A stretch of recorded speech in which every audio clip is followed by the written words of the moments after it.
Yo les potes, c'est Spanox, j'espère que vous allez bien. On se retrouve aujourd'hui pour une nouvelle vidéo, concernant les 10 transferts qui sont officiels pour la prochaine saison, c'est-à-dire la saison 2019-2020, mais qui sont peut-être des transferts qui sont passés à la trappe pour certaines personnes. Du coup, je vais vous les résumer dans cette vidéo. C'est parti.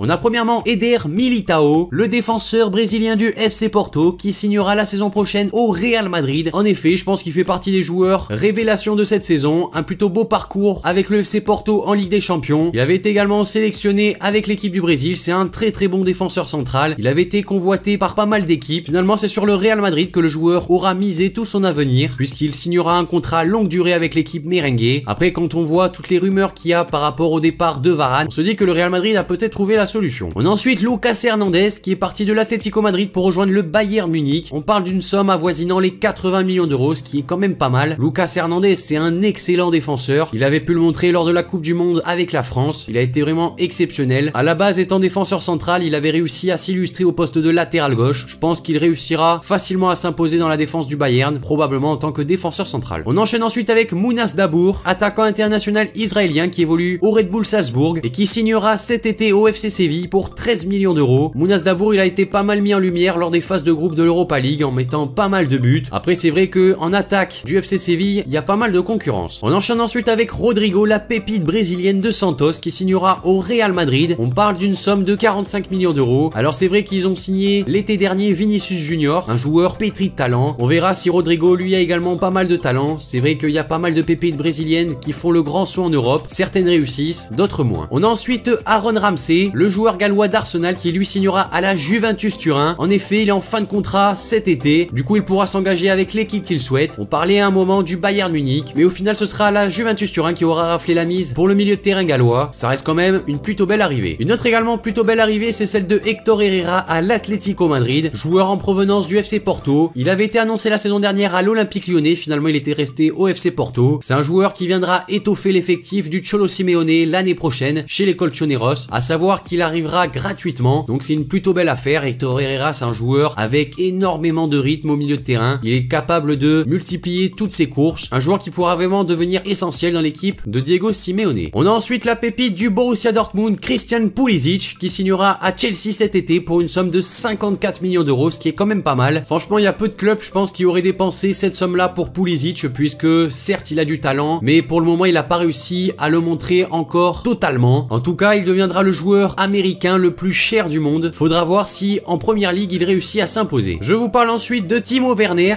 l'attaquant allemand qui évolue au RB Leipzig, qui signera cet été au Bayern Munich. Alors ça, c'était dans les petits papiers depuis un petit moment. Forcément, Timo Werner, joueur de la sélection allemande, qui était plutôt décisif avec la Nationalmannschaft, devait rejoindre un club plus prestigieux. Et en Allemagne, comme on le sait tous, le Bayern Munich a un petit peu la mainmise sur les futures pépites. Timo Werner en fait partie et il sera bien dans l'équipe bavaroise la saison prochaine. Avant-dernier joueur de la vidéo, il s'agit de Frenkie de Jong, le joueur néerlandais de l'Ajax Amsterdam qui signera au FC Barcelone. Alors ça, je pense que c'est un transfert qui ne vous a pas échappé puisque forcément de Jong, c'est un joueur exceptionnel au milieu de terrain de la sélection batave ou encore de l'Ajax Amsterdam, puisqu'ils ont quand même fait un beau parcours en Ligue des Champions en éliminant notamment le Real Madrid. Également, la somme du transfert qui est de 75 millions d'euros plus 11 millions de bonus ne passe pas inaperçu et ça restera un joueur à suivre au milieu de terrain du club catalan. Et on termine la vidéo avec Diego Godin qui quittera l'Atlético Madrid pour rejoindre l'Inter Milan à la fin de la saison. Alors comme vous le savez ou non, il est libre en juin et il ne souhaitait pas prolonger avec le club des Colchoneros. Du coup, c'est pas un transfert qui est totalement officiel, mais en Italie, ils sont catégoriques à son sujet. Ils disent qu'il sera du côté de l'Inter Milan la saison prochaine. Donc, il n'y a pas de raison de ne pas les croire.